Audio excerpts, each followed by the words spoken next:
Loa, alors j'ai un petit message à partager pour tous les véganes qui risquent fortement de déplaire à beaucoup de véganes, mais le but n'est pas de plaire. Le but est d'apporter une réflexion sur cette magnifique planète Terre. Ouh yeah.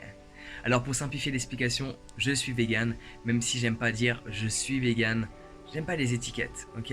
Coller une étiquette sur mon front, c'est moyen. Je le préfère vierge, tel qu'il est, ça me convient parfaitement. Si je te fais cette vidéo, c'est parce que j'ai réalisé quelque chose à travers le temps, vu que ça fait près de 4-5 ans que je suis vegan, quelque chose comme ça il me semble. C'est que dans cette réflexion, j'ai pu réaliser que dans la transition pour devenir vegan, j'ai fait partie de ce qu'on appelle les véganes extrêmement chiants, qui cassent les couilles à tout le monde. Et il y en a encore beaucoup des comme ça. Et je le comprends, parce que je l'ai été. C'est le vegan qui remet en question tout.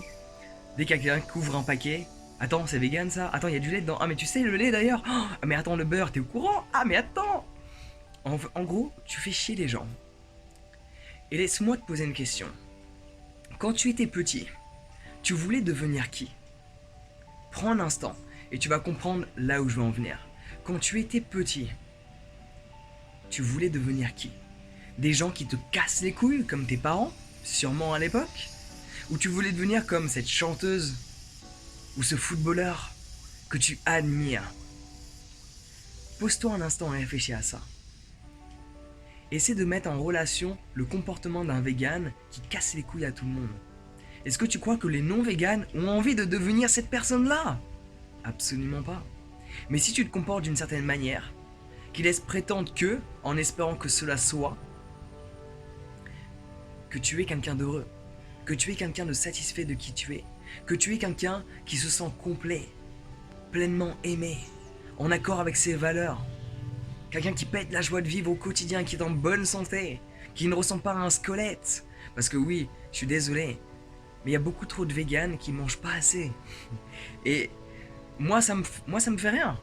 Mais aux yeux des non-véganes, parce que j'ai été non-vegan, j'ai été celui qui mange de la viande à 7h du matin, et je sais comment les non-véganes peuvent percevoir les véganes, dû à tous ces préjugés sur les carences alimentaires, etc. Si t'es squelettique en étant vegan, tu donnes une mauvaise image du véganisme. Parce que les non-véganes vont se dire « Ah mais attends, mais j'ai pas envie de devenir comme ça. Il faut que tu sois un exemple pour qu'il y ait un maximum de personnes qui changent leur manière de consommer. » Mais c'est pas en leur criant dessus, en leur faisant la morale à tout bout de champ à chaque fois, que ces gens vont changer. Alors je le comprends, je suis passé par là. Parce qu'en fait, c'est assez triste, c'est beau et triste à la fois. Quand tu deviens vegan, tu réalises que tu es sorti d'une boîte. Tu es sorti d'un conditionnement mental. Tu as réalisé des choses que la plupart de la population n'ont pas réalisées. D'un côté, c'est génial. Sauf qu'à ce moment-là, tu commences à t'identifier à ce nouveau mode d'alimentation. Et là, l'ego reprend place. Parce que quand tu changes d'alimentation, c'est quelque chose d'extrêmement puissant. Tu te libères de ton ego durant une certaine période. Parce que ton ego s'était identifié à un mode alimentaire, à un mode de consommation. Tu as décidé de mettre celui-là de côté, donc de te désidentifier de ta manière de consommer, sauf que par la suite, tu t'es mis dans la boîte vegan qui, certes, on est d'accord, est beaucoup plus belle. Il y a beaucoup plus d'amour dans la boîte vegan. Cependant, tu te remets dans une boîte. Pourquoi pas manger en conscience? Et manger en conscience ne veut pas dire ne plus être vegan. Veut juste dire s'enlever cette étiquette. Je ne suis pas vegan, je ne suis pas végétarien, je ne suis pas omnivore. Je suis une personne qui mange en conscience de mes valeurs. Je fais en sorte que mon assiette soit l'image de ce que je ressens et ce que je pense de moi-même. Je veux recevoir de l'amour, du coup, je veux qu'il y ait de l'amour dans mon assiette. Tu sais, j'avais pour habitude à un moment donné de dire, quand je mange avec des gens, ah non mais moi je mange pas de souffrance. C'est assez méchant de dire ça. Même si c'est vrai, on est d'accord là-dessus, ok? Je te suis complètement, on est d'accord là-dessus. C'est la réalité, il y a de la souffrance dans l'assiette de la plupart des gens.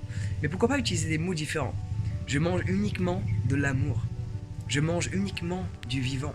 Je mange uniquement ce qui provient de la terre et qui a pris le soleil. C'est la même chose, mais dit différemment.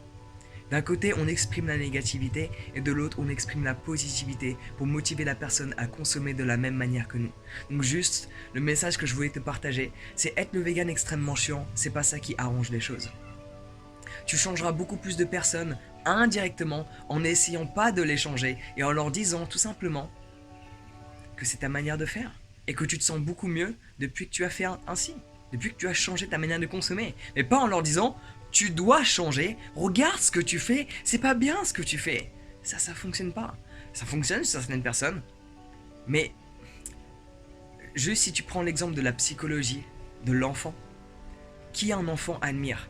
Une personne qu'il déteste ou une personne qu'il idéalise? Et pour idéaliser une personne, il faut que tu mettes cette personne sur un piédestal.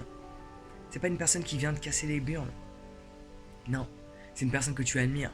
Et pourquoi pas faire en sorte de dégager une certaine énergie, de montrer aux gens qu'en étant vegan, t'es extrêmement heureux, tu te sens bien, t'es plein d'énergie, pour que les gens viennent questionner ta manière d'être, ta manière de consommer.